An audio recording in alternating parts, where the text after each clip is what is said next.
Test, test. 1, 2, 3, test, test. 1, 2, testing. 1, 2, 3, testing. Test.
Good afternoon.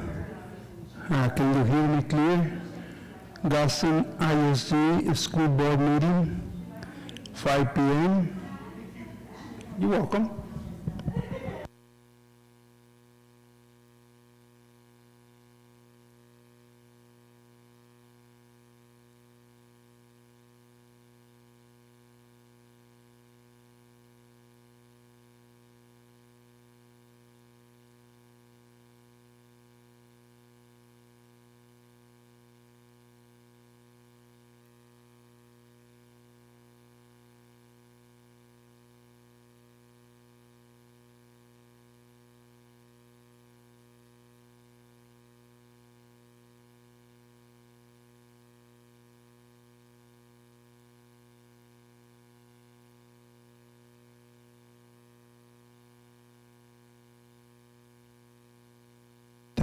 Test. 1, 2, 3, test. Test. 1, 2, test. 1, 3, test. 1, 4, test. Test. Test. 1, 2, 3, test. Test. 1, 2. Test. 1, 2.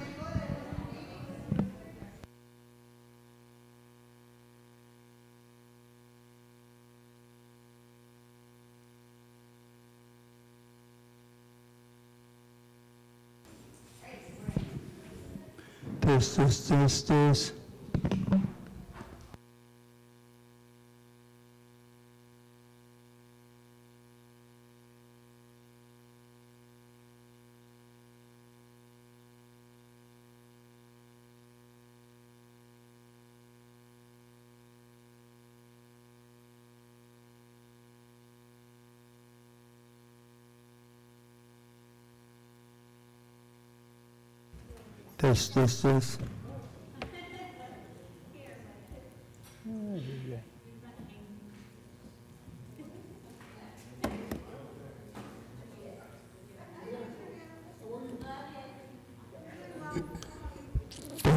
1, 2, 3, test. 1, 2, 3, test. Test. 1, 2, 3, test. 1, 2, 3. 1, 2, 3, test.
Test, test, test.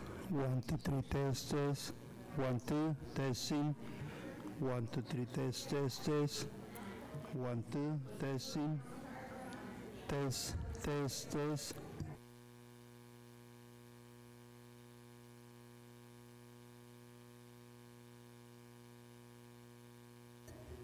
Test, test, test. 1, 2, 3, test, test.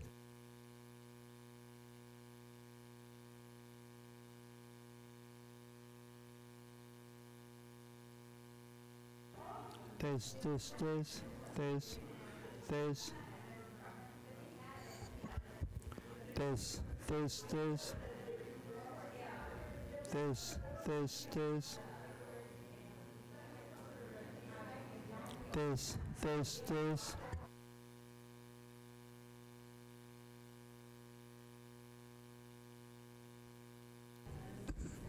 Test, test, test, test.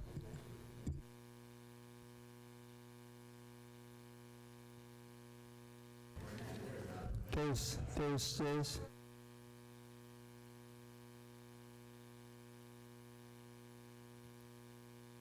Sería, ¿verdad?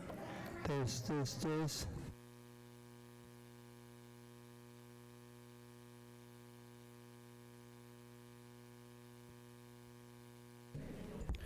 Test, test, test.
Good luck. Break a leg. Hey, just a request for Saturday. Will you make sure you bring your computer? See? Okay. Gracias. All right. And we're ready to roll whenever you are. Okay, thank you. Did you get the memo? Me neither. Good evening, everybody. Thank you for joining us in person, and to those of you who are online, thank you for joining us online. And just before I call the meeting to order officially, I'd like to remind the audience in person, if you would like to address the board, make sure that you took one of these forms that are outside in the round table and fill it out. That'll be item number 8 on the agenda item, and then make sure you go ahead and turn it into Ms. Mary Lou Delgado. She's right there in yellow, and that way you can address the board, okay? Okay, so now I call this Gadsden Independent School District regular school board meeting to order. Today is Thursday, August 11th at 5:04 p.m. Ms. Delgado, can you please take roll call? Mr. Cano? Present. Mr. Castillo? Present. Ms. Flores? Present. Ms. Murillo? Present. Ms. Rodriguez? Present. Madam President, we have established quorum. Thank you, Ms. Delgado. Please stand for the Pledge of Allegiance and salute to the New Mexico flag. I pledge allegiance to the flag of the United States of America and to the republic for which it stands, one nation, under God, indivisible, with liberty and justice for all. I salute the flag of the state of New Mexico, which is a symbol of perfect friendship among men. Secretary Rodriguez, can you please read our mission statement? The Gadsden Independent School District will ensure that all students will learn by putting education first. The district will provide quality educational opportunities conducive to learning that will facilitate students' individual goals. El Distrito Escolar Independiente de Gadsden se compromete a poner en prioridad la educación de cada estudiante. El distrito proporcionará oportunidades educativas de calidad conducentes a un aprendizaje que facilite las metas individuales de los estudiantes. Thank you, Mrs. Rodriguez. Moving on to item 3, Superintendent Dempsey's district updates and recognitions. Superintendent Dempsey. Madam President, board members, welcome. Thank you for that. Our first item tonight, we were asked to postpone. This is a recognition of our Chaparral Middle School Mesa team, and because of personnel, we're going to postpone that. We will get the opportunity at a later board meeting to recognize that staff and those students who definitely deserve that. Okay? Thank you. Our next item is just really a reminder, and I think we should have an agenda up. Mr. Snowdy, if you can present the agenda for the work session for Saturday. So just give you a little bit idea of our agenda for Saturday. We'll begin with some community presentations, if you will, around from Chris Lyons, who's going to help us with some to understand some of the possible growth in the Santa Teresa area, and I would say that's pretty important to us as we begin planning schools and those type of things. We also have the city manager from Anthony, who's going to present some projects they're working on. It's not, I wouldn't consider Anthony necessarily as much growth, if you will, but opportunities are very interesting. And so they'll both do about a 30, 45-minute presentation and an opportunity for some questions. And then that'll give us a chance to start talking about what I'm calling, right sizing. And so, we've talked for years about growth in specific areas, and I think we're getting close to a decision place that we're going to have to start making some decisions to make sure we're prepared for growth in some areas and, some reductions in others. And I think we need to start having those conversations so we know what we're looking at and we can start making some decisions over time. And then the other piece is we want to do the board has approved our strategic plan, but with COVID and all kinds of distractions, we'd like to kind of do a restart, and we're going to call it a kickoff, and we'll review at a pretty high level.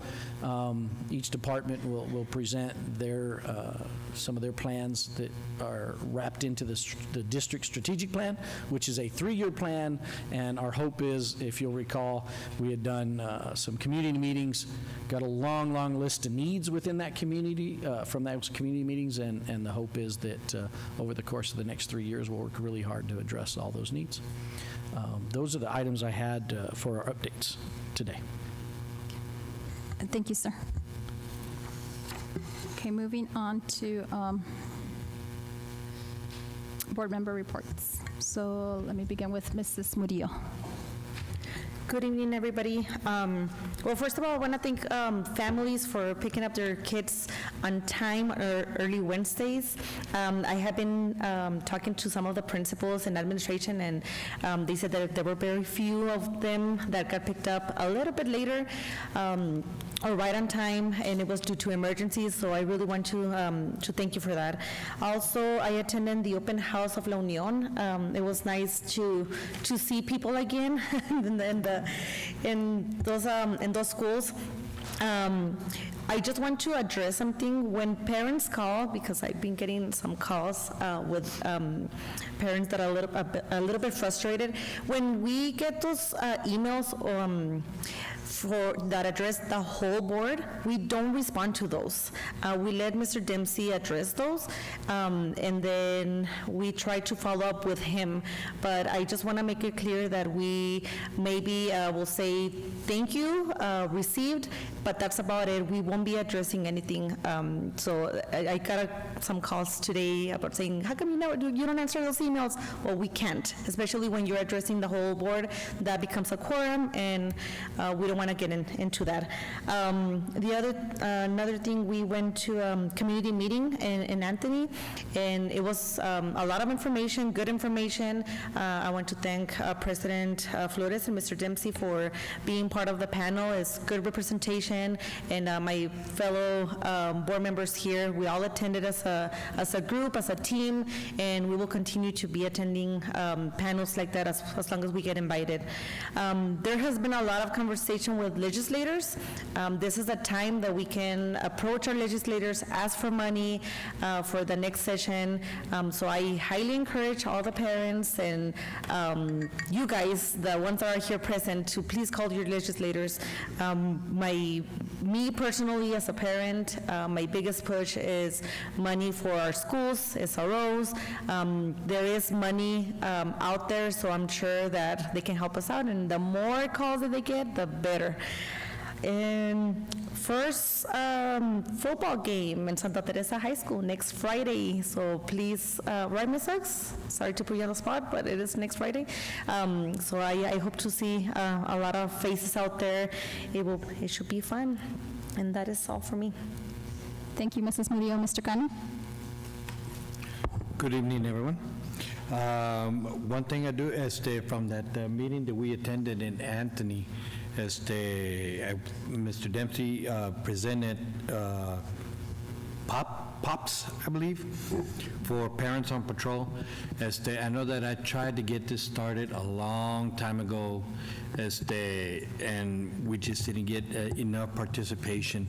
But hopefully now that the way situations have been and things have changed, I'm hoping that every parent out there can start joining into this POPs program.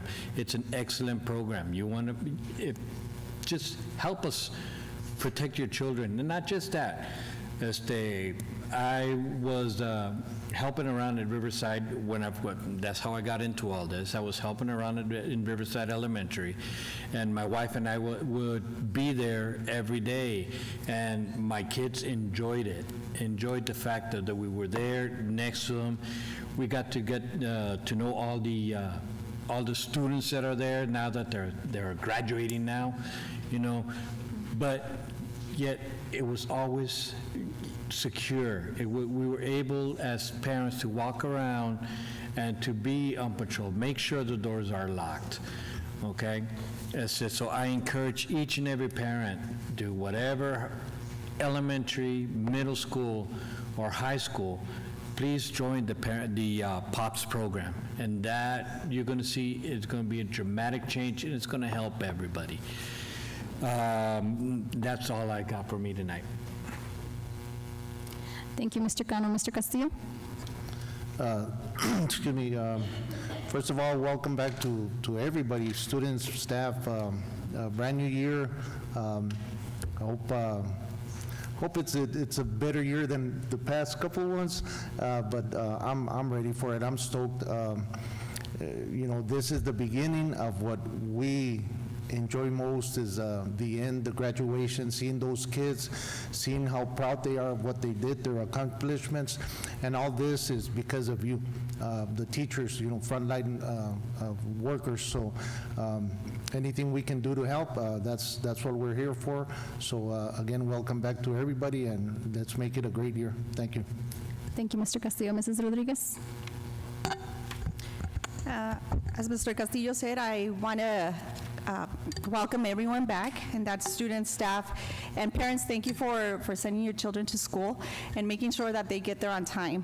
And every day counts. It is important. I received a phone call. One of my kiddos wasn't doing too well, and I received a phone call, friendly phone call, reminding me and asking me if the child was okay, which I really, really appreciate. I think that that's what we need to do. We all need to be engaged and be prepared to have our children there present at school. So welcome back.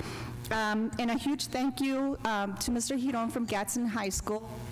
He is no longer with us at Gadsden High School. I want to thank him personally because he was my principal. He was the assistant principal when I was in high school, so I know that he dedicated many, many years to the district and did very, very good things for our children, and I just want to wish him the best in whatever he does from now on, but thank you for that. And I just want to remind everyone about Monday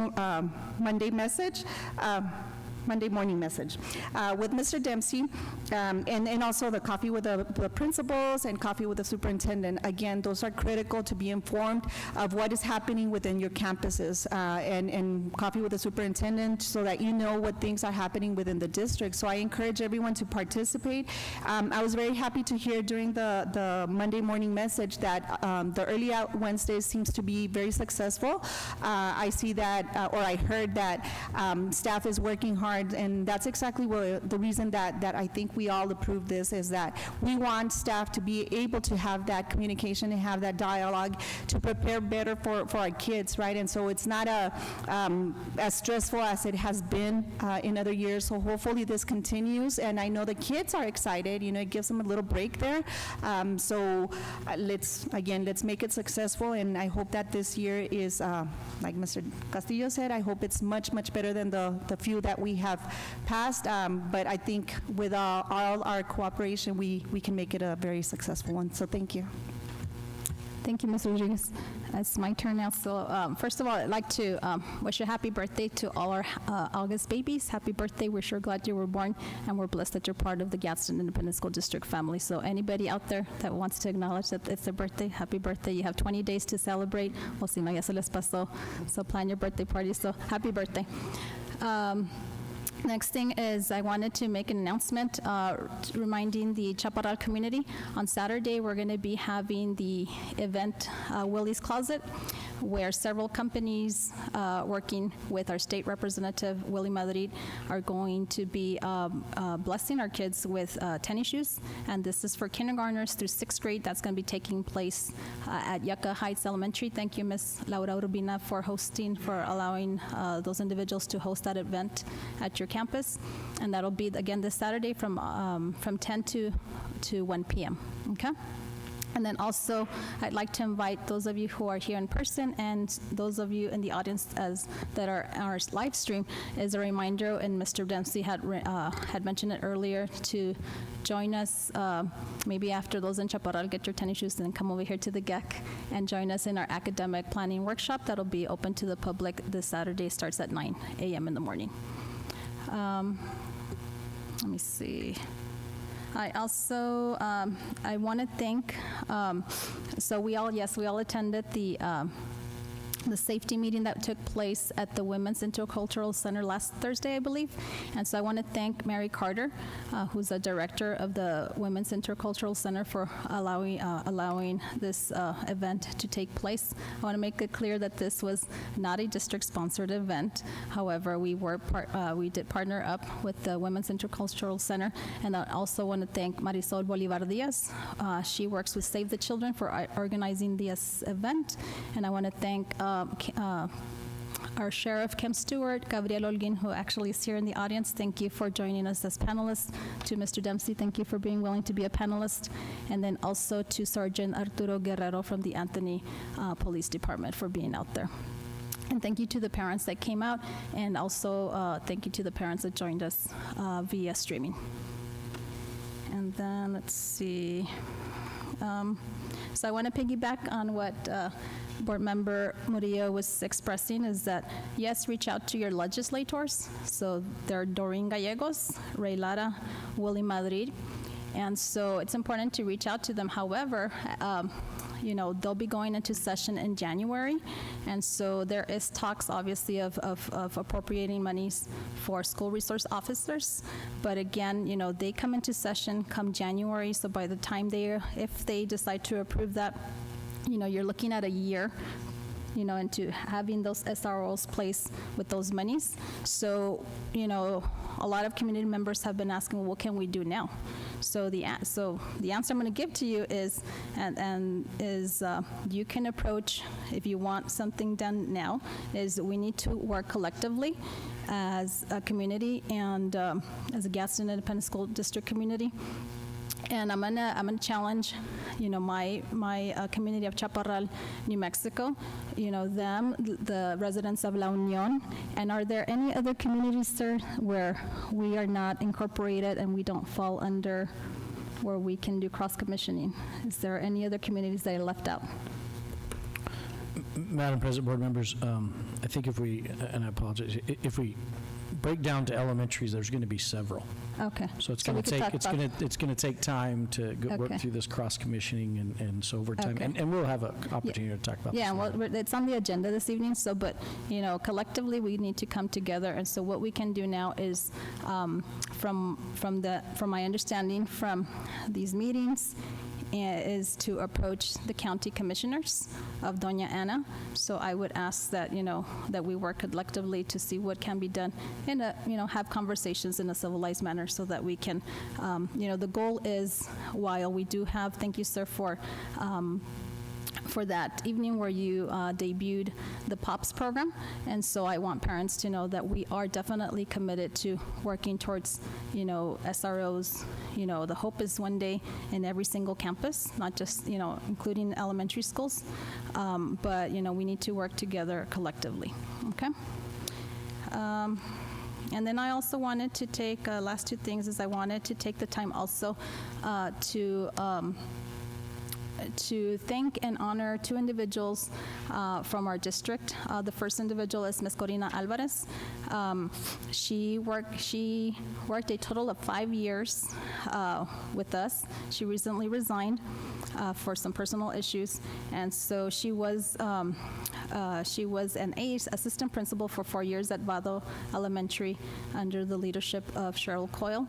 And also, she served this past year as principal of Anthony Elementary. So if you're watching, Ms. Alvarez, maybe not, but thank you so much for your service, and good luck in your future endeavors.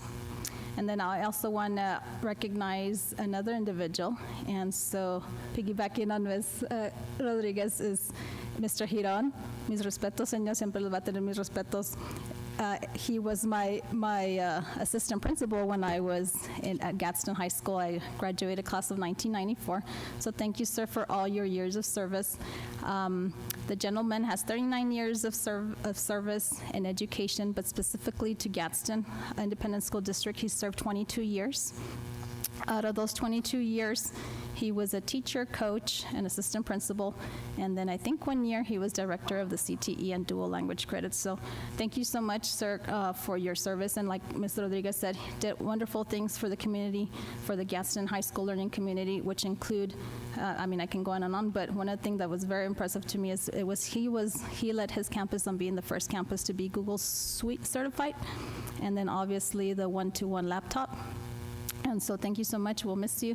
But I'm also excited now that you're retired. You know, I'm pretty sure you're still going to be involved.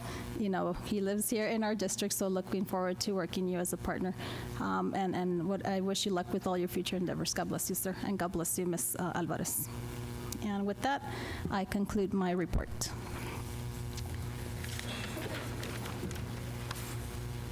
Okay, moving on to item 4, which is our human resources report. That is just for public knowledge. No action is required on behalf of the board. Okay, and then moving on to item 5, modification of the agenda. Do I hear a motion? I'll make a motion that we accept the agenda as is. Okay, Mr. Castillo has made a motion to accept the agenda as is. Superintendent Dempsey? So recommend. All in favor? Aye. Aye. All opposed? Okay, motion passes. Moving on to item 6, regular school board minutes for July 21st, 2022. Do I hear a motion? I'd like to make a motion to accept the regular school board minutes for July 21, 2022. Okay, Ms. Rodriguez has made a motion to accept the minutes for July 21, 2022. Superintendent Dempsey? So recommend. All in favor? Aye. Aye. All opposed? Motion passes. Moving on to consent agenda. Do I hear a motion? I make a motion that we accept the consent agenda as it is. Mrs. Murillo has made a motion to accept the consent agenda as is. Superintendent Dempsey? So recommend. All in favor? Aye. Aye. All opposed? Motion passes. Moving on to open forum. Ms. Delgado, do we have any speakers this evening? Yes, Madam President, we have open forum.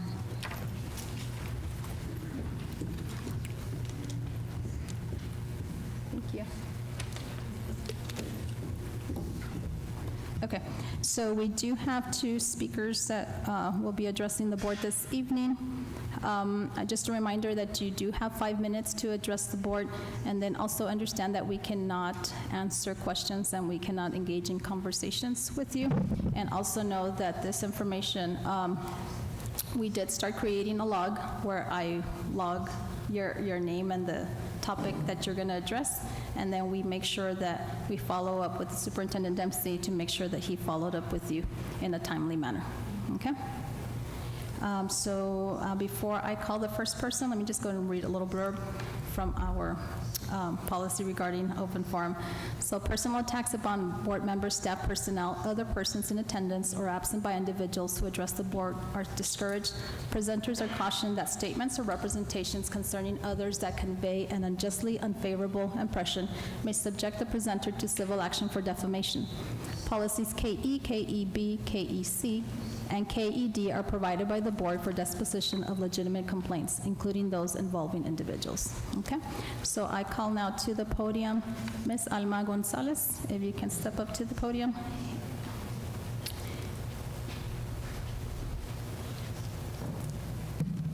And you may begin. Good evening. Thank you for joining us. Good evening. Thank you for having me. And I am here to advocate for my son, Dylan Hernandez. In accordance with FAPE, every child with a disability is entitled to an individualized appropriate education. Dylan has been taking that right from him.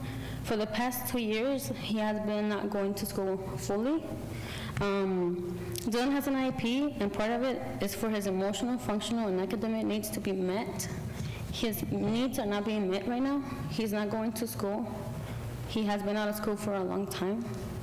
I'm here with the goal of having Dylan to go back to school, to an appropriate education like he deserves. And that's what I'm here for today. Thank you very much. Thank you. Okay, our next speaker is Patrick Nolan. Good to see you, sir. Hello. Plus you can read my chicken scratch. My name is Patrick Nolan. I serve as Executive Director with Friends of Oregon Mountains Desert Peaks. And our job as an organization is to protect public lands. And one way that we do that is really do a lot of work in connecting our community youth to our outdoor spaces. So through our Moving Montañas initiative, we do camping trips, family hiking trips, fishing trips. We did rock climbing not that long ago. And so we really just want to take a minute to introduce ourselves to the good folks here at Gadsden School District. I've been to every school in your district. I used to work for the teachers union, so I know your district well, and I know the work that goes on here. And so I appreciate, it used to be administrators that had to come here. Is that still the rule? So any administrators, I have some business cards you can reach out. Specifically, 3rd and 4th graders, we do free field trips, so we will pay for the buses to get there. And we do high school outdoor clubs. So through those high school outdoor clubs, we really just build those connections to our public lands. The monument here, the southern end of the Oregons, there's some great places to hike there. We usually take them up to Dripping Springs because it's easier, it's paved. Buses can't really go to a lot of different places. So I have business cards for my coworker, Jessica Gomez. She's a Gadsden High graduate, actually. Go Panthers. I don't know when she graduated. So I will leave these business cards for folks, and I really do hope that principals, teachers, administrators reach out, because we want to make sure that every child in Doña Ana County is really getting these opportunities that we're providing. So thank you. You can, if you want to give us... Yeah, where can I leave these? You can, Mr. Dempsey will take them. Thank you. Or Ms. Hernandez. I have one. Oh, okay. Thank you. Thank you. Okay, moving on to action item 9A. The first one is consideration of and approval of a resolution determining the necessity for lease purchase of educational technology equipment, estimate of cost, statement of source of funds for lease purchase payments, directing district's municipal advisor and co-bound counsel to prepare a lease purchase agreement for the district's acquisition of certain education technology equipment, and establishing date for meeting to consider a resolution granting final approval for the lease purchase of education technology equipment. Superintendent Dempsey. Madam President, board members, thank you, and a great job.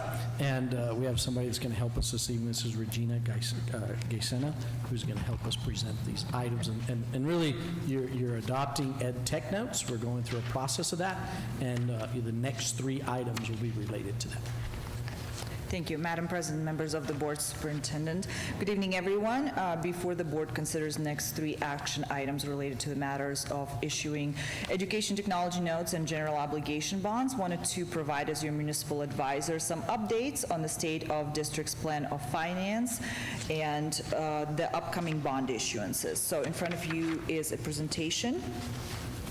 First, I wanted to point your attention to the history of the district's assessed valuation. As we moved on into tax year 2022, we have received preliminary assessed valuations, and the district has seen a growth of about 5%, which is a very healthy, consistent growth that we've seen over the last 5 years. That definitely did bring up both your 5-year and 10-year average growth rates. Those growth rates are important as they determine your future borrowing capacity as the district continues going out back to voters and asking for additional authorizations.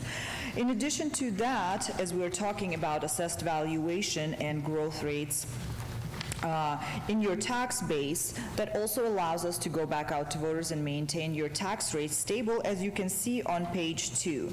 The district's overall debt service tax rate between general obligation bonds and education technology notes has continued to be maintained at about $14.30. As we issue the next authorization of GO bonds, in addition to the technology notes, the goal is to continue with the same tax rates as we move forward.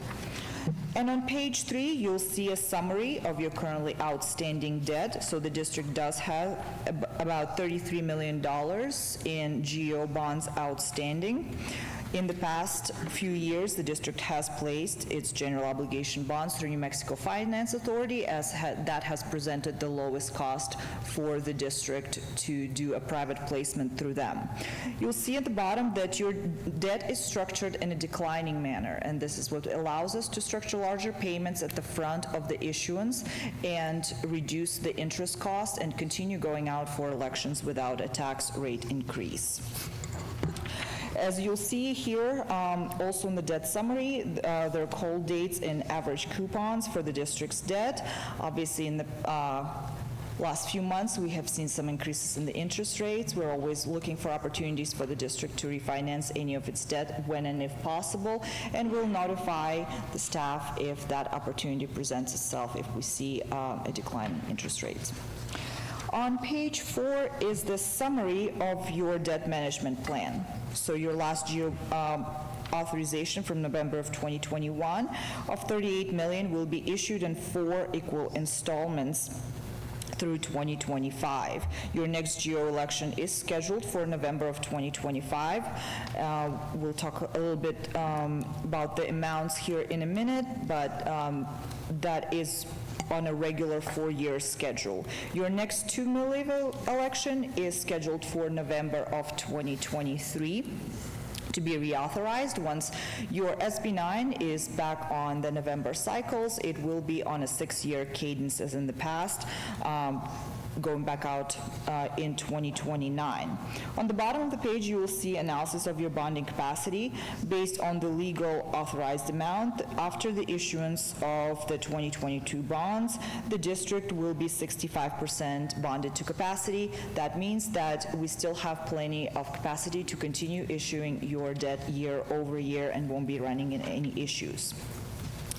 The district does continue to issue education technology notes on an annual basis in the amounts ranging from $2 to $3 million based on the collections. All the notes are placed with the state treasurer's office as an overnight loan, as presents the lowest cost to the district and doesn't interfere with your GO bonding capacity.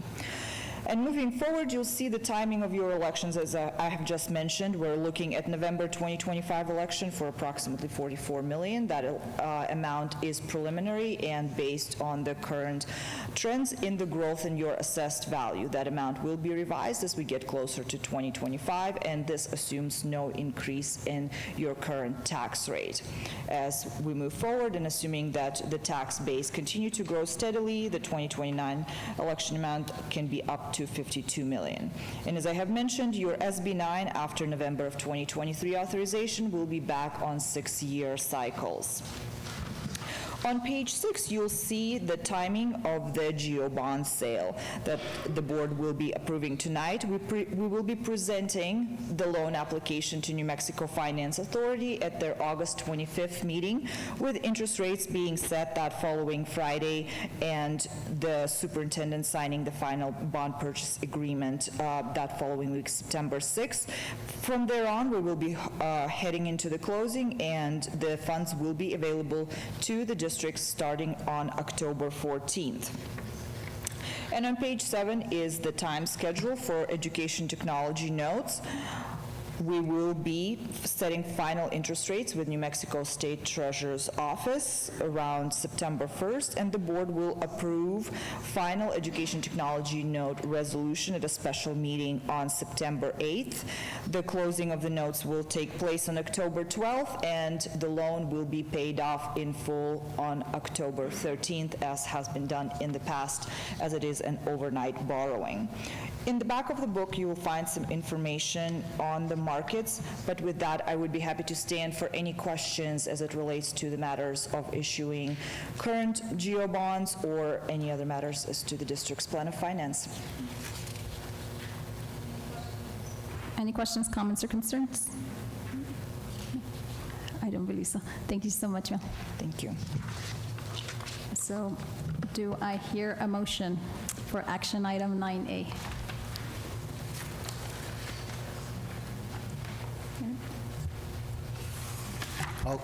I'll make a motion that we accept action item 9A.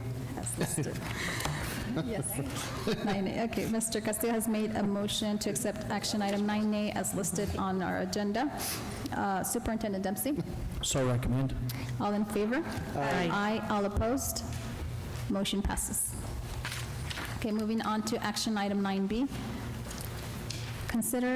Consideration of an approval of a resolution authorizing and approving submission of a completed application for financial assistance and project approval to the New Mexico Finance Authority. Superintendent Dempsey. Madam President, board members, this is a second phase of what was just presented, and this gives them the authority to submit the application for those pieces. I would also note, and I should have noted this, these 3 items need to be done in roll call, with a roll call vote, and so I would recommend we return to action item 9A, complete a roll call vote, and then begin 9B. Okay. So I'm going to return to action item 9A. We're going to go ahead and do a roll call to accept or decline action item 9A. So I'm going to go ahead and take, is there a motion to accept action item 9A? I'll make I'll make the motion to accept action item 9A per roll call vote. Okay. Superintendent Dempsey? So recommend. Ms. Delgado, can you take roll call regarding action item 9A? Mr. Cano? Aye. Mr. Castillo? Aye. Ms. Flores? Aye. Ms. Murillo? Aye. Ms. Rodriguez? Aye. Okay, and that is unanimous, so the motion passes. Thank you, ma'am. Okay, so now we're back on action item 9B. Superintendent Dempsey, you had recommended it, so do we have any questions, comments, or concerns? Okay, do I hear a motion? I'll make a motion to accept 9B. Okay, Mr. Cano has made a motion to accept action item 9B. Superintendent Dempsey? So recommend. Ms. Delgado, can you please take roll call? Mr. Cano? Aye. Mr. Castillo? Aye. Ms. Flores? Aye. Ms. Murillo? Aye. Ms. Rodriguez? Aye. Okay, that motion is unanimous, so it passes. Thank you, Ms. Delgado. Moving on to action item 9C, consideration of and approval of a resolution authorizing sale of school bonds, establishing procedures for the sale and delivery of bonds, authorizing and approving submission of a completed application for financial assistance and project approval to the New Mexico Finance Authority, and authorizing other matters related to the issuance of the bonds. Superintendent Dempsey. Madam President, board members, this final phase authorizes the sale of those ed tech notes. Any questions, comments, or concerns? Okay, do I hear a motion? I'd like to make a motion to accept action item 9C. Mrs. Rodriguez has made a motion to accept action item 9C. Superintendent Dempsey. So recommend. Okay, Ms. Delgado, can you please take roll call once again? Mr. Cano? Aye. Mr. Castillo? Aye. Ms. Flores? Aye. Ms. Murillo? Aye. Ms. Rodriguez? Aye. Okay, that motion passes unanimously. Okay, moving on to action item 9D, Fund 1100 Maintenance Bar School Resource Officers. Superintendent Dempsey. Madam President, board members, I believe Ms. Martinez is going to help with some of the basics of this particular item, the increases, if you will, and then we can have some conversations around that in terms of discussion.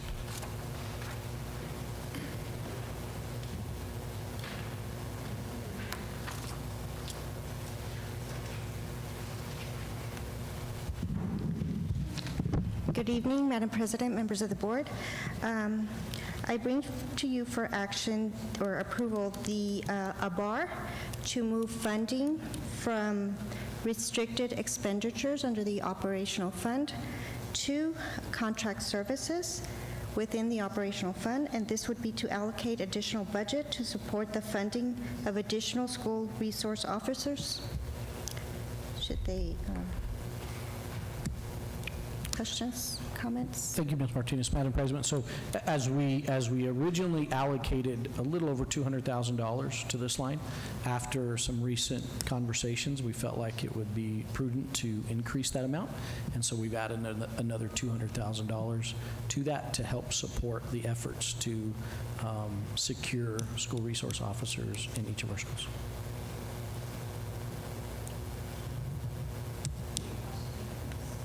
Questions, comments, concerns?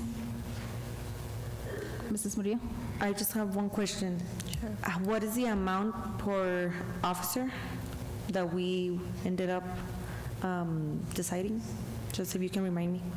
Madam President, board members, one of the things that we did learn in a recent meeting with our DASO, our sheriff of Doña Ana, the expenses vary per department, obviously, and so what we've tried to do is set aside an average of $100,000 per officer. But I will tell you, that's a larger amount than probably we'll expend, but it does give us some room to address partnerships. And I have had some local agencies willing to commit some possible, we would fund portions of an officer. And so Sunland Park has reached out with an interest to fund 2 officers. They would pay for half of one, or half of 2, and then I would pay for the other half. So I'm excited about the partnerships. It's a good conversation we're having, and I'll continue to work on those pieces of it. Any other questions, comments, or concerns? Mrs. Rodriguez? So at this point, when there's going to be that change from restricted to contracted, and we will have further conversation as for where that money is going to be used and what areas, depending on the conversations that continue with the agencies. Madam President, Ms. Rodriguez, excellent question. Without a doubt, I think this is going to be, I would consider it a little bit of a puzzle that we're going to gradually put together over time, and it's going to take the work of, it's not going to happen overnight, but I will definitely come back as new developments occur and keep the board updated on the progress. But one of the goals definitely is to reestablish SROs at each comprehensive high school, then begin growing to our middle schools, and then even down to elementaries. As was mentioned earlier, we've dealt with a little bit of the jurisdiction concerns, and that requires cross-commissioning. When we get to the point that we're looking at elementaries and pre-Ks, we're going to look at we're going to need more opportunities to cross-commission. It's going to take a little bit of work on everybody's part and a little bit of willingness on everybody's part to accomplish this, but I am determined and very optimistic. Okay, yes, I do have several questions. So my first one is if you can please clarify to the public that is watching why it is acceptable, which I know, but just for the sake of clarifying, how we can do a budget adjustment request for salaries when usually you can't do that out of a cash balance, but if you can explain why. Madam President, great question. These are contract services, so that's the key to this. Cash balance is not used for salary. It's non-recurring dollars.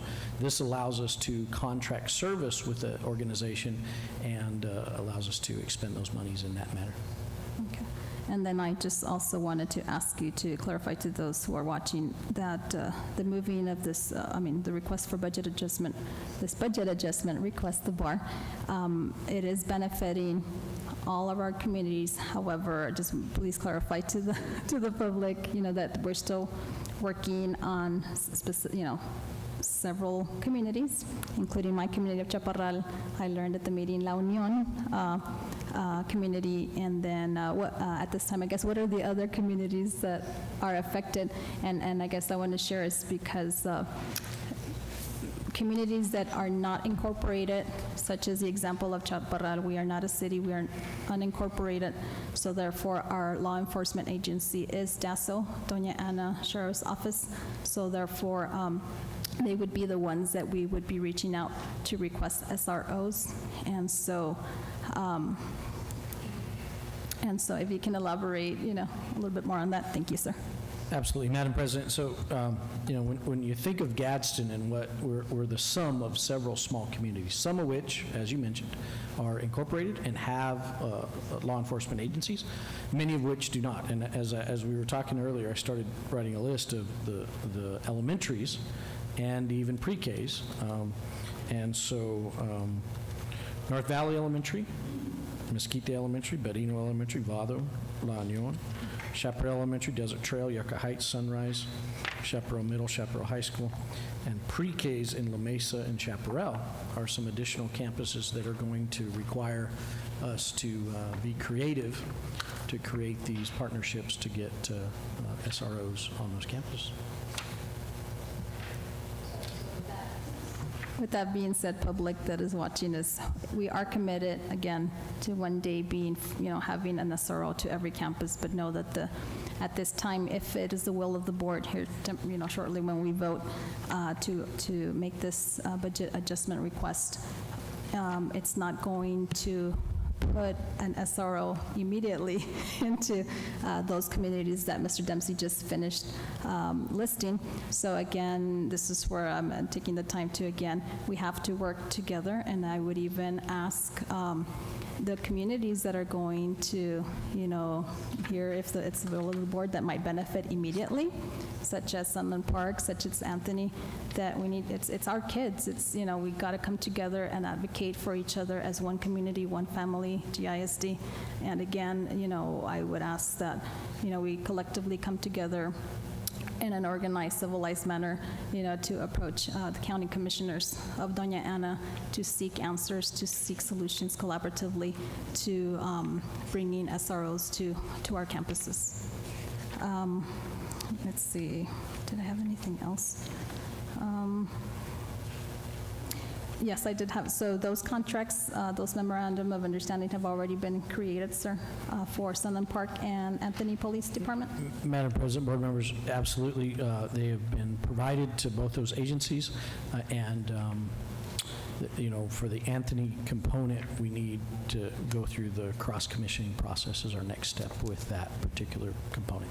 Okay. And right now that you said cross-commissioning, just making sure, I have one last question, is have you reached out to Sheriff Black? Have you received an answer? I know you reached out to him. Have you received an answer? And why I'm asking this public is because we could possibly, we did meet with Sheriff Stewart, and thank you, Sheriff Stewart, if you're watching, for taking the time to meet with us last Tuesday. And so one solution is cross-commissioning. And so in Chaparral, we are served by DASO and by Otero. And so there could be the possibility of cross-commissioning Otero sheriffs to serve the complete Chaparral area. So where are we with that? Madam President, board members, I'm continuing to have conversations around that. That's our first step, is to see if that's a possibility with Otero. If not, then we're going to, we're beginning to explore, in addition, the idea of private security. If that's a route we need to take, that's something we want to investigate to see if, as a final result, to get that in place, we would consider that. Okay, and then having you mentioned right now armed security services, those would then be applied to the communities that are not incorporated, correct? Madam President, that's correct. Okay. And so I just wanted to, I guess, my last comment for those of you who are watching is, believe me, we are trying. We're not just sitting here with our arms crossed, but also we need, we're doing all we can at this time as board members and working collaboratively with our superintendent. Thank you, sir, for attending those meetings. But again, we need the help of the public too, because your voice matters, your voice is stronger, correct? So please help us. And so with that, I conclude. And so do I hear a motion for action item 9D, Fund 1100 Maintenance Bar School Resource Officers? I'd like to make a motion to accept action item 9D for the bar for school resource. Okay, Secretary, thank you, ma'am. Secretary Rodriguez has made a motion to accept action item 9D. Superintendent Dempsey? So recommend. All in favor? Aye. Aye. All opposed? That motion passes. Thank you, Ms. Martinez. Moving on to action item 9E, Memorandum of Understanding with Eastern New Mexico University. Superintendent Dempsey. Madam President, board members, Ms. Burciaga is going to help us with this item. Good evening, Madam President, members of the board, Superintendent Dempsey. I seek your approval tonight on an MOU agreement between Eastern New Mexico University and Gadsden Independent School District. This MOU is for occupational therapy students who would have the opportunity to do field experience in our schools. This would benefit not only our students, but our recruiting opportunities, as these are very hard to fill positions. Okay, questions, comments, concerns for Ms. Burciaga? Madam President, Go ahead, ma'am. so this occupational therapy, I know that there were several that are already being offered, so this one would be an additional one? This is one that we had engaged in the past, but it expired, and it does have some new language, so we want to make sure that the board approves it. So that it continues. Yes. Any further questions, comments, or concerns? Okay, do I hear a motion for action item 9E? I make a motion that we accept item 9E. Okay, Mrs. Murillo has made a motion to accept action item 9E, which is our memorandum of understanding for Eastern New Mexico University. Superintendent Dempsey. So recommend. All in favor? Aye. Aye. All opposed? Motion passes. Thank you, Ms. Burciaga. Thank you. Okay, moving on to, se va a quedar otra vez. Good. Okay, moving on to action item 9F, Policy Advisory, May 2022, Policy GBA and GE. Superintendent Dempsey. Madam President, board members, Ms. Burciaga will present this item as well. Madam President, members of the board, Superintendent Dempsey, I present two policies tonight, again seeking your approval. The first is Policy GBA. This policy ensures equal opportunity and employment for all qualified persons, and the underlined language is specific to the types of discrimination that we should not engage in.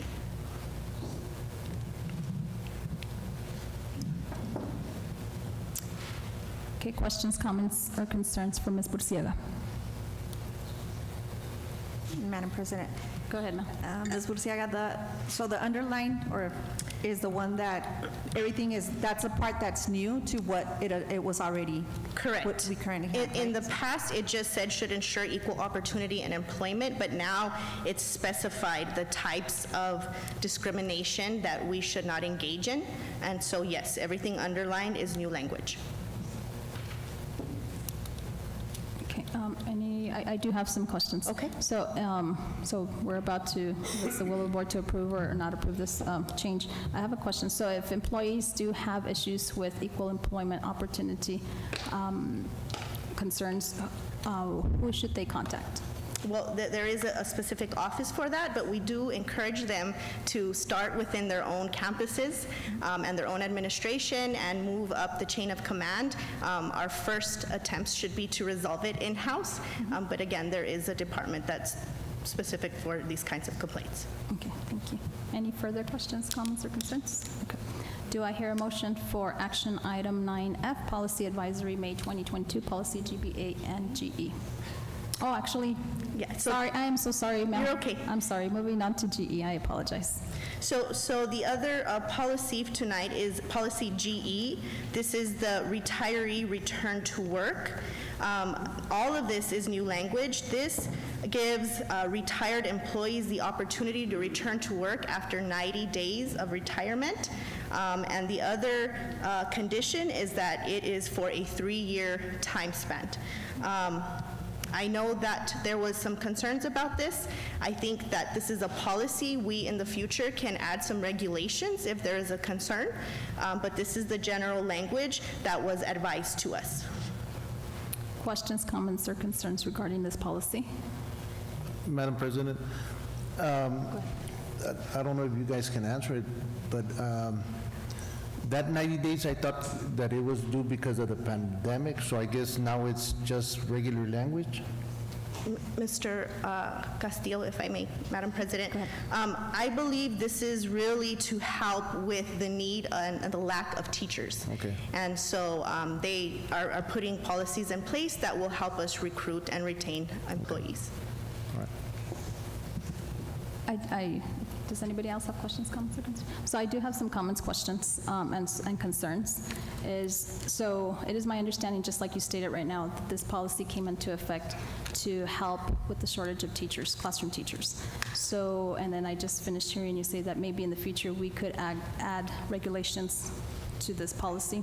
And so I guess I personally would request, you know, you know, something to think about, colleagues, is because this is specifically for classroom teachers.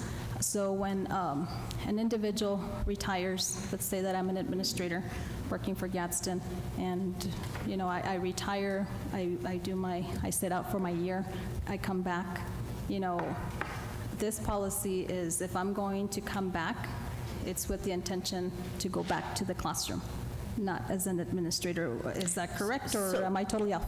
Madam President, I'm going to attempt to answer your question. Yes. So first of all, it's 90 days out, not a year they can return, and it applies to all retirees that participate in the Educational Retirement Association. So anybody within our district can sit out the 90 days and return to their position. To their position as an administrator, or as an whatever? administrator, as a teacher, any position they seek. And I guess where I'm kind of confused is because I was under the understanding that this is more for, you know, helping districts through New Mexico to, with the teacher shortage. So I guess what I'm trying to ask is, at what point can we, if it's the will of the board, to come up with a regulation to add to that? See where I'm going, sir? Is that, you know, again, I'm going to use my, you know, if I'm an employee of Gadsden and I am a principal and I'm going to sit out the 90 days, correct? You know, this, to me, is the intention is to return to the classroom. And just here, I'm going to say my personal opinion is, if you've already served your years as an administrator, my personal opinion, not the board's, is it is the time, I think, for, and it's not age-based, it's for those individuals who have less experience, you know, in administration, to take those roles on. And so, you know, I'm thinking, if you want to come back, you know, come back to teaching. That's why you came into this profession for. So just a personal opinion. I don't know what your thoughts are, sir. Madam President, board members, what I would recommend at this point is, this is the policy, right? So this is based on statutory language, and we've already, had some conversations, preliminary conversations about regulation, and we already have some drafts together. So if this is passed by the board, we can immediately at the next meeting begin looking at a regulation that would allow the board to determine how they would want to proceed in the future with return-to-work employees. Okay. That sounds good. Okay. Any further questions, comments, or concerns? Madam President, comment. I mean, we might be in need of a vice principal anyway, right? So if this person retired as a vice principal, we might be in need of and by there, again, we're hindering, that by saying that they're only coming in and I get it, and I agree, we should offer opportunities, but, it's been my past experience in the district, in the outside world, in church, that you ask for people and it's the same 5 people that do the same 5 jobs. So by us saying that, you retire and you can't come back as such, nobody else has stepped up yet. So I get it, I understand where you're coming from, but I also don't want to tie our own hands. So that's my comment, thank you. And I guess and I appreciate your comments, sir. And I guess I would add is, I'm going to say I partially agree with you, as long as we're not saving positions. That I would ask is that we're not saving positions, because that's not correct and that's unethical. Okay. If there's no further questions, comments, or concerns, do I hear a motion for action item 9F, Policy Advisory, May 2022, Policy GBA-GE?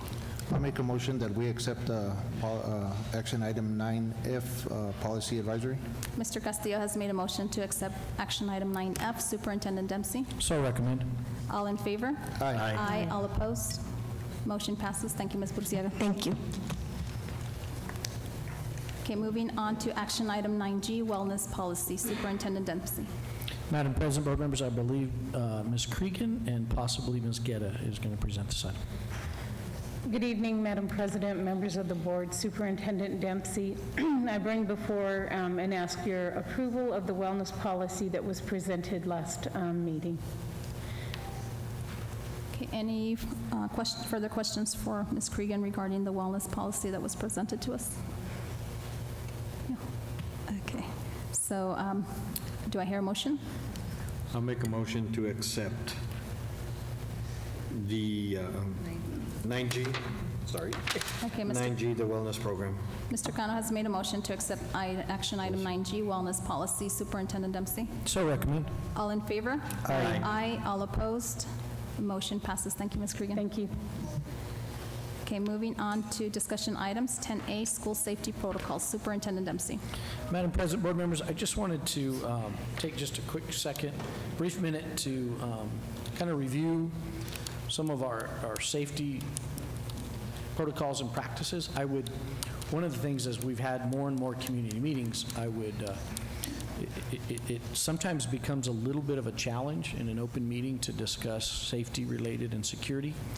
What I would caution everyone on tonight is we want to be careful that we don't disclose any vulnerabilities in an open meeting. So, because, there could be people that would utilize that to harm us. So with that, I would say if you know of vulnerabilities, please get those to me so that we can work to address them. But I just kind of wanted to do a little walkthrough of what we've done to this point and where I think we might be headed. And I try to do a brief summary of that. You can get very detailed in this, and I thought, well, let's stay at an overview level, and then I'll be happy to try to address questions.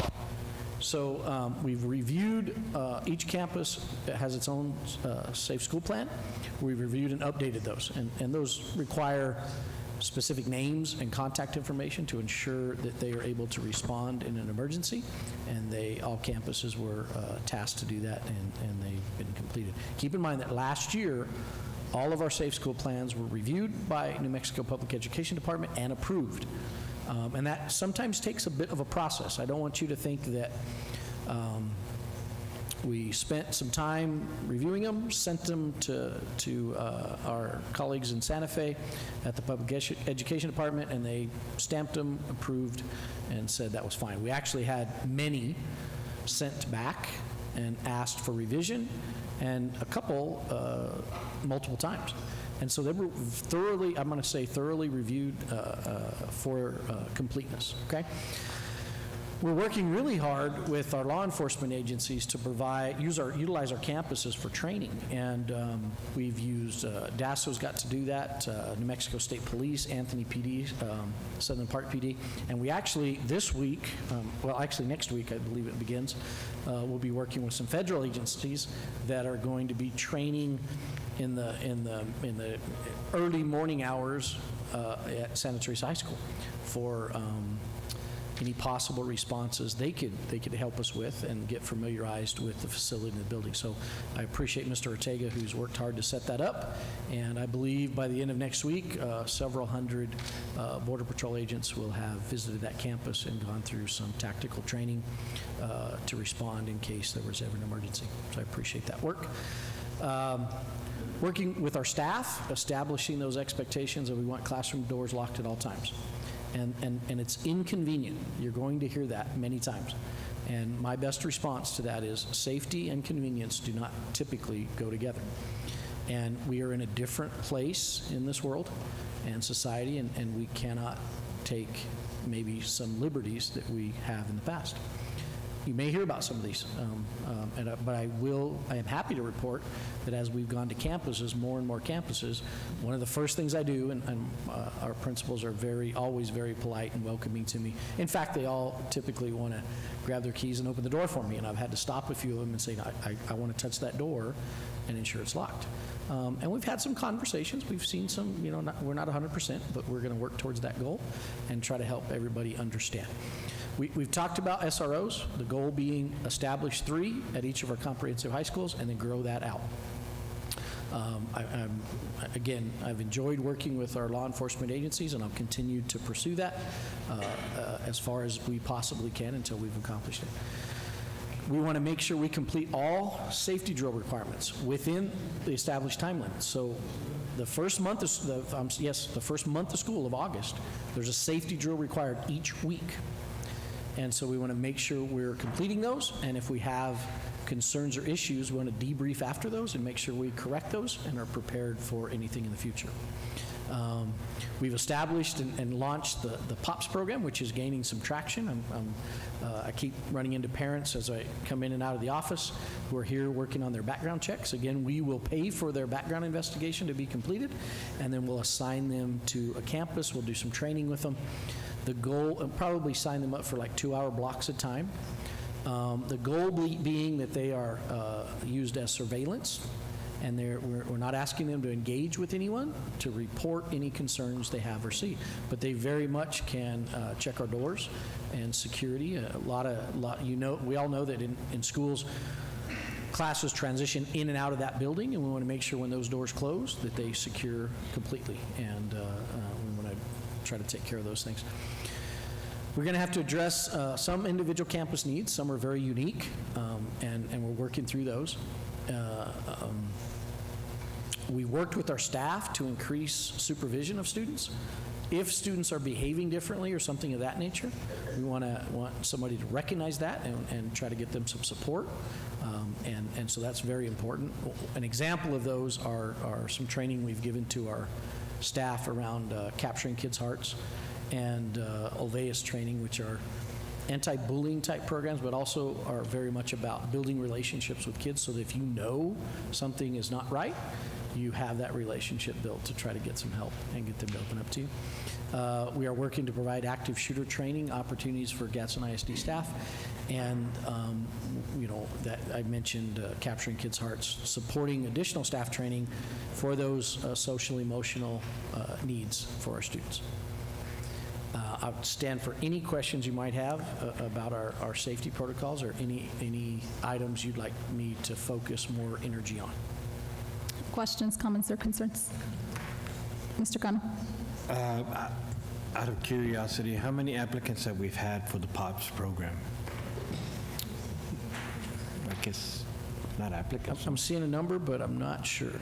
52 is what I'm hearing right now. 52 volunteers, very short time, and I think over time we have the opportunity to see that grow, and I'm incredibly excited about the start of it. And those that work with me know I really like pilot programs because I think you can hang on to the quality of things. And so if we can, I'm not necessarily looking to grow this overnight into several hundred, but over the year, I would love to grow that into several hundred so we can gradually grow that and keep that quality in place that we're looking for.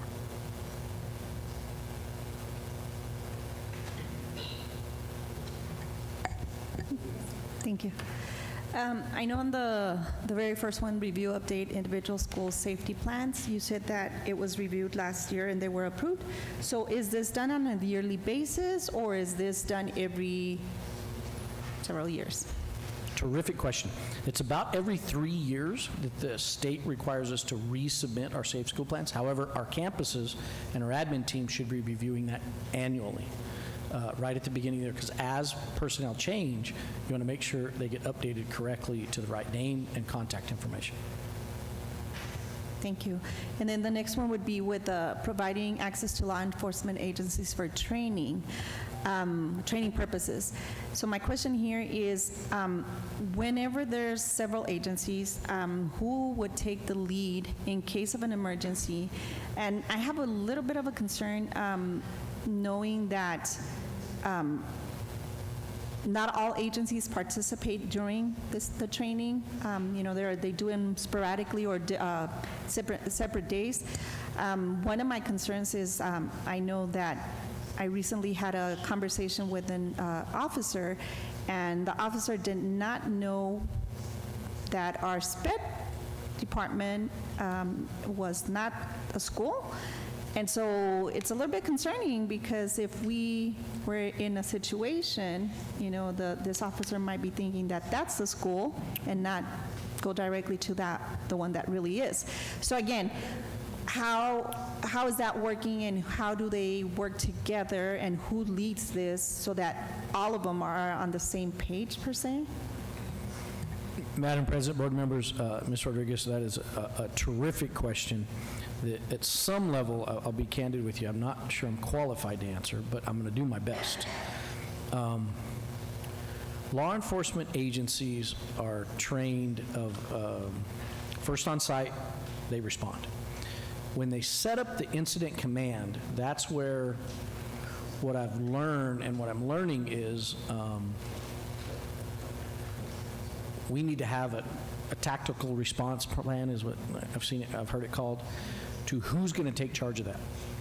And I've got to continue to work with these agencies to understand that and work through it. I think we all hear news reports of situations that did not go well recently, and we want to make sure that we're advocating for our law enforcement agencies to help us, because public schools don't have the ability to do this. We don't have the knowledge, but we really need them, and maybe it's just us getting them around the table, building increased partnerships and bridges to help them create some type of a document, if you will, or a plan that says, okay, here's how this is going to be handled. Right now, I think what I've witnessed in my career is pretty much the first group that responds takes charge.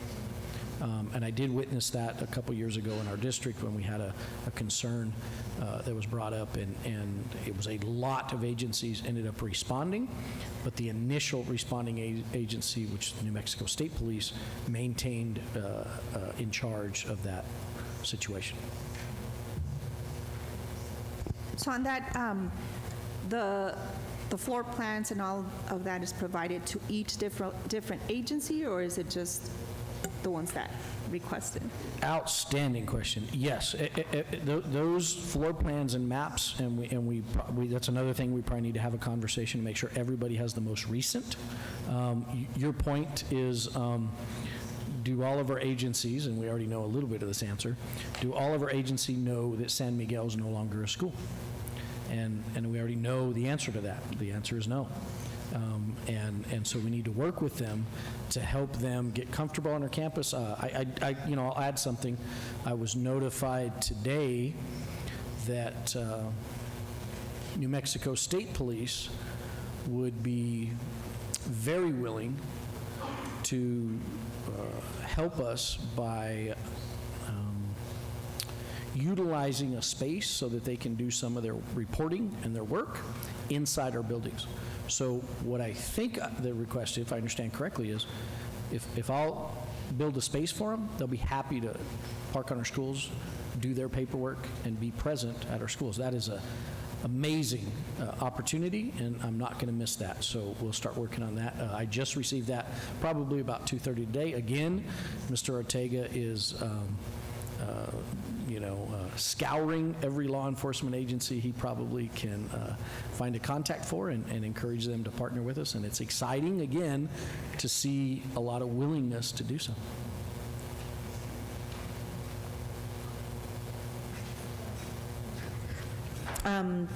Just to follow up with everything that you said, because I had all those questions.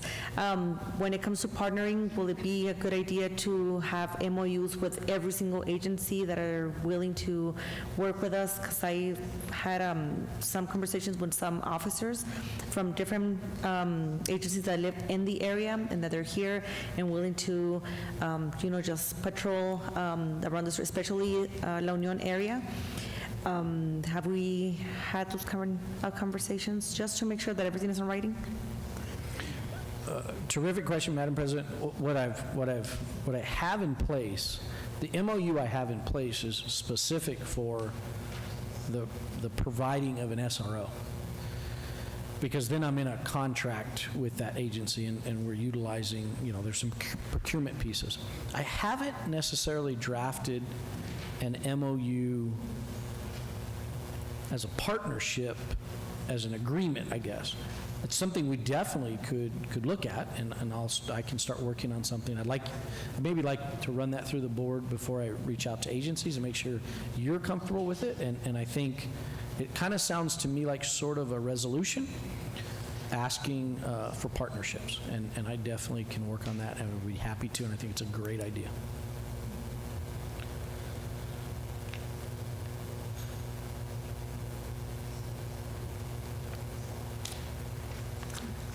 Okay, so I do have several questions, comments. First of all, who decides, for example, I did hear, we've got different law enforcement agencies coming into our campuses. Who decides where they're doing their trainings, just so that it's equitable and not just in certain campuses? Madam President, Board members, I would say what's happened in this aspect is they've made the request. So, for example, our Border Patrol agency had requested to utilize ST High.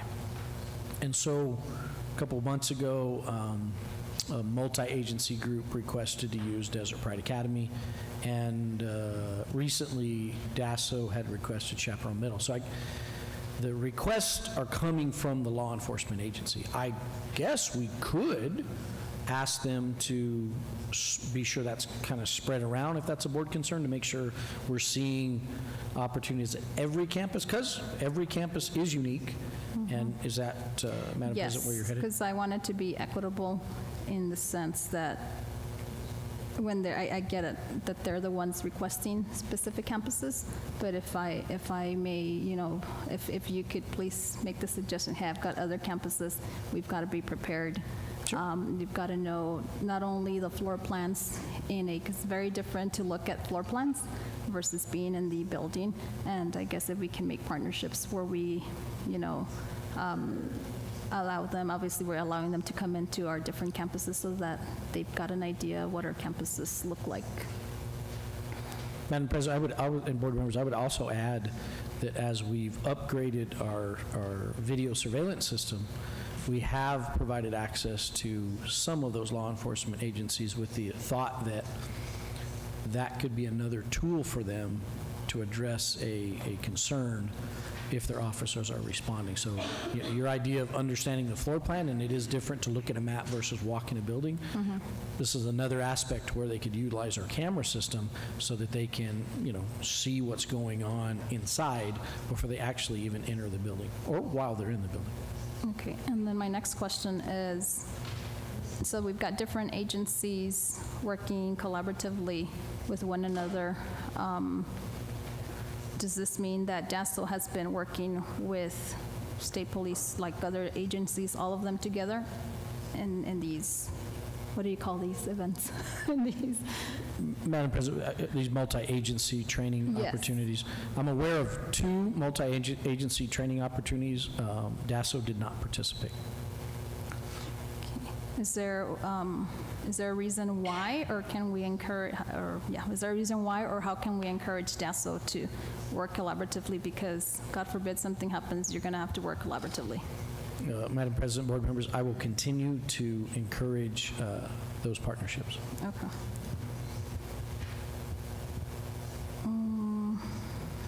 And then a question, because I've been asked this several times, and I've asked you too, but just so the public has the information, is I've been asked, what about in the cases for communities that are not incorporated, such as La Unión, Chaparral, Merino, Mesquite, the idea of putting veteran peace officers, veteran military, cross-commissioning, how would you respond to that question? Madam President, board members, I'm willing to explore any possibilities. That's I'm trying to begin with a certified peace officer, I believe is the correct terminology in New Mexico. And then we'll continue to work towards other possibilities. Somewhere it comes down to liability and those components. I am aware of some school districts that have hired retired law enforcement officers and cross-commissioned them. So technically, that individual is an employee of the district and then is cross-commissioned by the local sheriff. So that could be something we explore in the future. In terms of military, retired military, or things of that nature, that's something we have not explored, but I'm not above, exploring every possibility until we've accomplished a SRO in each school, and so we'll continue to work on that. And then there's another question the public asked me is, what about Border Patrol? Can they be SROs, or is that not a possibility? Madam President, board members, I can always ask. I think it would be very unlikely because they have a different purpose behind their roles, but we have a great relationship with our federal law enforcement agencies, and we can always make the request. And then here's another question is, in the event, God forbid, an event where we do need law enforcement, like the Sunland Park area and the Chaparral area, well, even like Anthony area, they've asked me if there's an EPS, El Paso Police, patrolling on Country Club and something's going down at Santa Teresa High School, do they cross over? And I don't know the answer to that. Madam President, board members, I do not, I don't recall a specific situation that I am aware of, but I think knowing law enforcement, if they know someone's in danger, they're going to, a state line is not going to probably matter to them at the time. Okay.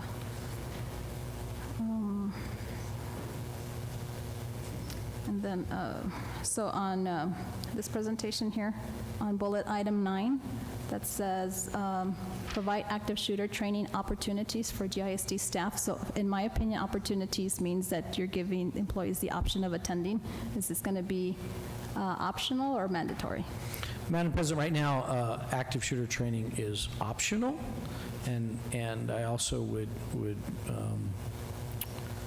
mention that as we've embarked on this, it's just going to take several years. If I make it mandatory, I've got to find a way to deliver it across the board, and quite frankly, our PD calendar is just maxed out. And so we're trying to find ways and opportunities to give people that chance, and we'll continue to do so until everybody has had that chance. I would love to be able to, at some point, report to the board that all employees have gone through active shooter training.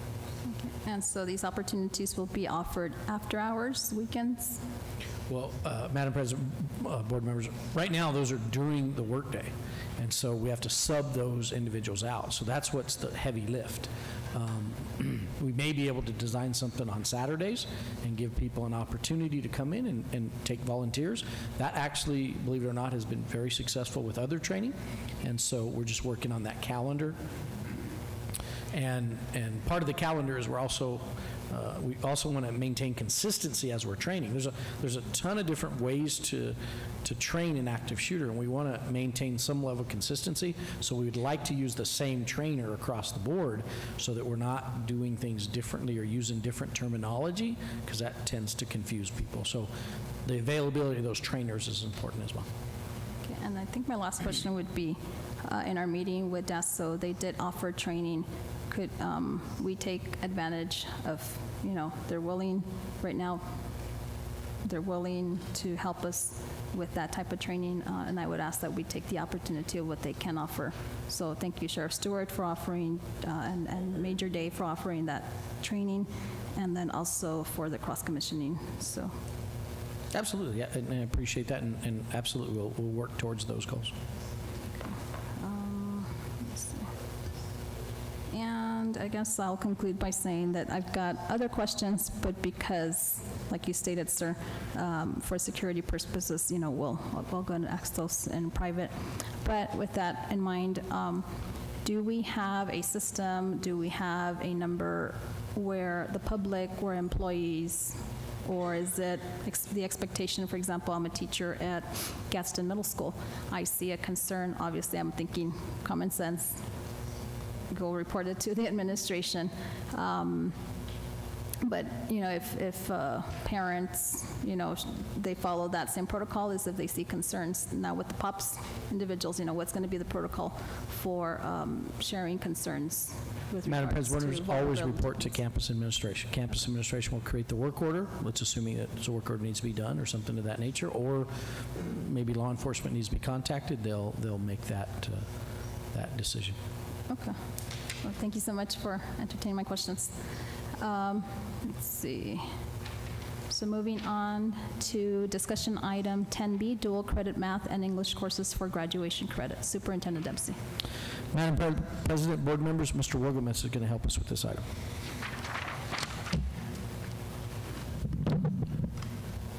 Good evening, Madam President, members of the board, Superintendent Dempsey. I'll share with you a little bit of information tonight and bring to you for discussion the procedure that is in place by the NMPED to make sure that dual credit classes that our kids take can also count for certain high school graduation requirements. So what I provided here for you in the first paragraph is a statement from the New Mexico dual credit guidance that in order for higher education classes to count for graduation requirements, the board is approval is required to do that, and of course it's our responsibility as academic team to make sure that the standards in the higher ed class match the New Mexico Common Core state standards. So we want to further support our dual credit students and making sure that work they're doing in certain classes in dual credit can also count for equivalent high school graduation requirements. We're going to share a little bit of work that we're doing with you regarding some math and English courses for our seniors. However, I do think as we kind of look into this a little bit further, there's going to be a few other courses that are going to arise as a need for your approval. So we're kind of just starting this journey based on some information that we came across. Next slide, please. So at this time, these are some of the courses that we know our dual credit students are currently or commonly enrolled in. So on the left-hand side, you can see the GISD course and course numbers. On the right-hand side, you can see the DACC and NMSU equivalencies. So basically what we're going to be doing is we'll be coming back for action next time with these courses here on the right-hand side, proposing that they count for on the left-hand side, those graduation requirements. The math ones you see are typically fourth-year math requirements. And of course, very simply on the right-hand side is our English 111 at NMSU, or it's not 111 anymore, sorry. It's 1110G accounting for English 4. Again, this is just a start list that we're making, and we may bring additional courses back in the future, but we do want to make sure with that previous slide that was shared that we are in compliance with making sure the board does review these, of course, with the recommendation of our specialists and our coaches. Last slide, please. So that's where we're at with this process. I just wanted to bring it to your attention, and I stand for any clarifications you may need on this topic. Okay, any questions, comments, or concerns for Mr. Wogelman? Madam Mr. President, Castillo. so before a senior could be taking calculus at high school and then calculus at DACC, and they're not the same? I mean, before this? Mr. Castillo, Madam President, Mr. Castillo, yes, I think that could be occurring, and so really, as a secondary director, as learning things over the past year, and just want to make sure that we have our proper procedure and our proper crosswalks in place. Doesn't mean that, that previously the board hadn't approved and hadn't reviewed these. We just thought it was a good practice to revisit on a more regular basis these items to make sure that they remain accurate. So again, this is one of those things that's coming up, and we're discovering other needs as we go along, so I don't want you to be surprised that, you know, there might be some additional courses that come up later, but these are some ones that stuck out to us right away. And again, the point is we want to make the dual credit experience most valuable for our students. So that's the path that we're taking to make sure everybody is as well informed as they can be. Any further questions, comments? So I do have a question. Yes, ma'am. So, so the blended senior program Yes, ma'am. at ST, Yes, ma'am. is that part of dual credit? Yes, ma'am. That is a dual credit model in our district. Yes, ma'am. Okay, so I guess I wanted to make this comment is, that started off as a pilot, and I agree that, you know, in order to bring programs to other schools in our community, we always begin with a pilot. So in my opinion, it's no longer a pilot. So at what point are we going to start offering blended learning opportunities to Gadsden High School and Chaparral High School? Madam President, members of the board, Superintendent Dempsey, it was just a conversation I was having with one of our counselors here, newly hired central office lead counselors here. And so certainly I will share that we have our pilot going. The pandemic really took a hard hit on the number of kids participating in the pilot. So I really believe what Ms. Park shared with me today is she's really trying to partner with the counselors at the other two comprehensive high schools to ensure that by the time we get the registration this next year, that we do try to line up, again, the courses taken the senior year, following the same model that we used at Santa Teresa High School, to provide those opportunities for our kids at the other two high schools. It just really comes down to lining out the pathways for them to be involved in. Actually, surprisingly enough, I was, you know, this as a sidebar, unfortunately, you know, Santa Teresa High School is, the pandemic hit that pilot so hard that actually they have the lower numbers of dual credit kids this year because there's steps to the requirements. So we just need to make sure we help boost that pilot back up, but then make sure when we apply that blended senior year at the other high schools that we don't see a drop in numbers of kids participating, that we maintain a high number of kids participating and increase it through the program, because there's a few steps to it. Madam President, Absolutely. members, we also have to remember that DACC has to allow those increased enrollments. So I think what I'm hearing Mr. Wogelman say is we're, I think, in a great place. Mm-hmm. We could launch those very quickly, but we need that partnership with DACC to allow that increased enrollment, because it's going to mean an increased enrollment, and they need to be prepared for that. And I appreciate that comment. If we can, if you can advise us, I know Mr. Castillo has been sitting on that board for several years now. I'm not gonna say I don't know how long I've been there, maybe 2 years at the DACC. So if you can, you know, share with me and Mr. Castillo how we can advocate, and talking to Dr. Torres, we'd be more than happy to do that, to make those arrangements and give those opportunities to our other kiddos also. Absolutely, I can get you that information. Okay, thank you. Thank you, sir. Thank you. Thank you. Okay, moving on to discussion item 10C, June 30th, 2022 year-end financial report. Superintendent Dempsey. Madam President, board members, Ms. Martinez will present this item.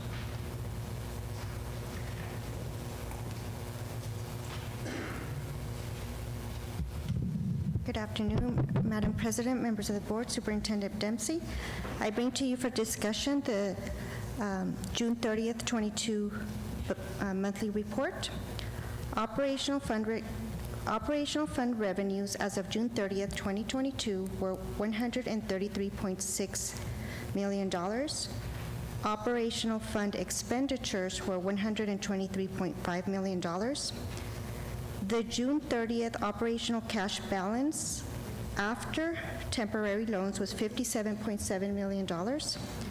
As of July 30th, PD and other grant agencies owed the district approximately $13.2 million, $10.9 million being for grant fund expenditures, and $2.3 for student nutrition.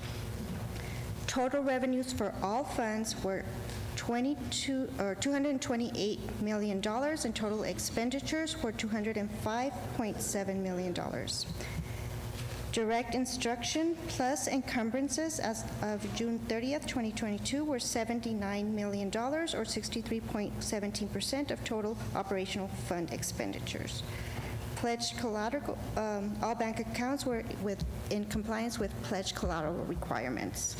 I would also like to, if you could scroll down to item 5, which is the analysis of operational fund by function.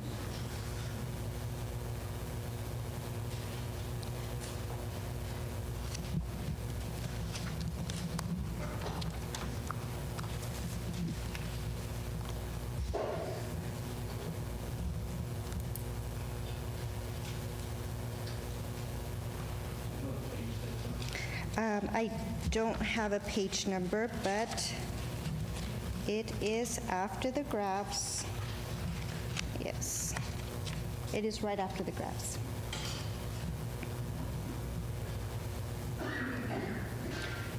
Okay, so I just wanted to point out this determination of instructional costs versus administrative costs, and you can see there that it's broken down by fiscal year, but if you'll scroll down to this last current fiscal year, which is 21-22, which is the fiscal year that just closed.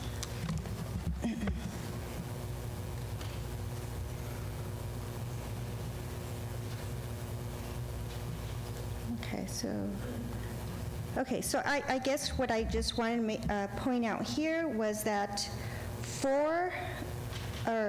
what this is these are the actual expenditures for the year out of the operational fund and how they were spent. And you can see here that for direct instruction, student support, and instructional support, which is funding going to our students, that percentage was 76.85%. General administration, school and central services were 10.53%. Operation and maintenance costs were approximately 11.45% of the entire budget, and transportation was 1.02%. I stand for any questions. Questions, comments, concerns for Ms. Martinez?